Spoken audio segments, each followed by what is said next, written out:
નસવાડી નજીક 4 કિલોમીટરના રસ્તાને હરિયાળો બનાવવા લાખો રૂપિયાનો ખર્ચ થયો, પરંતુ આજે પરિણામ શૂન્ય છે। અત્યારે માત્ર લોખંડના પાંજરા બચ્યા છે। અંદરના વૃક્ષો સંપૂર્ણપણે સુકાઈ ગયા છે। શું છે આ બેદરકારી? જોઈએ આ અહેવાલમાં। પર્યાવરણની જાળવણી માટે સરકાર દર વર્ષે કરોડો રૂપિયાનો ખર્ચ કરે છે, પરંતુ જ્યારે અમલીકરણની વાત આવે છે ત્યારે વન વિભાગની ઘોર બેદરકારી સામે આવે છે। નસવાડી તાલુકાના તણખલાથી બરોલી ગામ વચ્ચે જોવા મળતા દ્રશ્યો આ વાતની સાક્ષી પૂરે છે। આશરે 4 કિલોમીટરના રોડની બંને સાઇડ વન વિભાગ દ્વારા અંદાજે 600 જેટલા વૃક્ષોનું વાવેતર કરવામાં આવ્યું હતું। આ વૃક્ષોના રક્ષણ માટે લોખંડના પિંજરા પણ લગાવવામાં આવ્યા હતા। આ સમગ્ર પ્રોજેક્ટ પાછળ સરકાર દ્વારા 10 લાખ રૂપિયાથી વધુનો માતબર ખર્ચ કરવામાં આવ્યો હતો।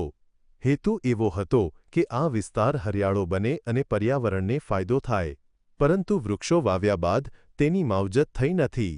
દિવાળી પછીના સમયમાં જ્યારે વૃક્ષોને પાણીની સૌથી વધુ જરૂર હતી, ત્યારે વન વિભાગ દ્વારા સમયસર પાણી પીવડાવવાની તસદી લેવામાં આવી નથી, જેથી આ વૃક્ષો સુકાઈ ગયા છે। વન વિભાગે વૃક્ષો રોપવામાં આવેલા છે, એ આજે મોટાભાગે 90% મરી ગયા છે। એટલે વન વિભાગ જોવા જઈએ તો પાણી આજે ટાઈમસર નાખવામાં આવેલું નથી, અને જેથી કરીને આ ઝાડો મરી ગયેલા છે। એટલે હકીકતમાં જોવા જઈએ તો આ વન વિભાગે ભ્રષ્ટાચાર જ કર્યો કહેવાય। કર્મચારીઓની આળસને કારણે વૃક્ષોની યોગ્ય જાળવણી થઈ શકી નથી। યોગ્ય સંભાળના અભાવે આજે મોટાભાગના વૃક્ષો સુકાઈને મૃતપ્રાય અવસ્થામાં છે। આ સ્થિતિ વન વિભાગની નિષ્ક્રિયતાનો વરવો નમૂનો છે।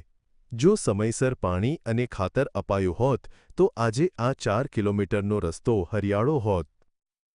છોટાઉદેપુર જિલ્લામાં અધિકારીઓ સરકારી ગ્રાન્ટનો દુરુપયોગ કરે છે, તેનો વરવો નમૂનો આપણે બતાવીશું। આપ તસવીરોમાં જોઈ રહ્યા છો, નસવાડીથી તણખલા રોડ ઉપર જવાનો મુખ્ય માર્ગ છે। તેની સાઈડમાં 600 જેટલા વૃક્ષો સામાજિક વનીકરણ નસવાડી રેન્જ ફોરેસ્ટ ઓફિસ દ્વારા વાવવામાં આવ્યા હતા।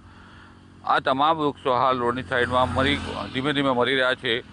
જે પિંજરા મૂકવામાં આવ્યા હતા વૃક્ષ સાચવવા માટેના, તે પણ જમીનદોસ્ત થઈ રહ્યા છે। ત્યારે અધિકારીઓ છે તેઓ કાળજી નથી લીધી, વૃક્ષોની માવજત કરી નથી।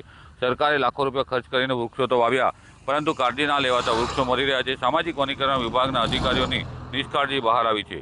સરકાર લાખો રૂપિયા ગ્રાન્ટ ફાળવે છે, પરંતુ તેની કાળજી નથી લેવાતી, તેનો વરવો નમૂનો છે। રફીક ધણીવાલા, GST।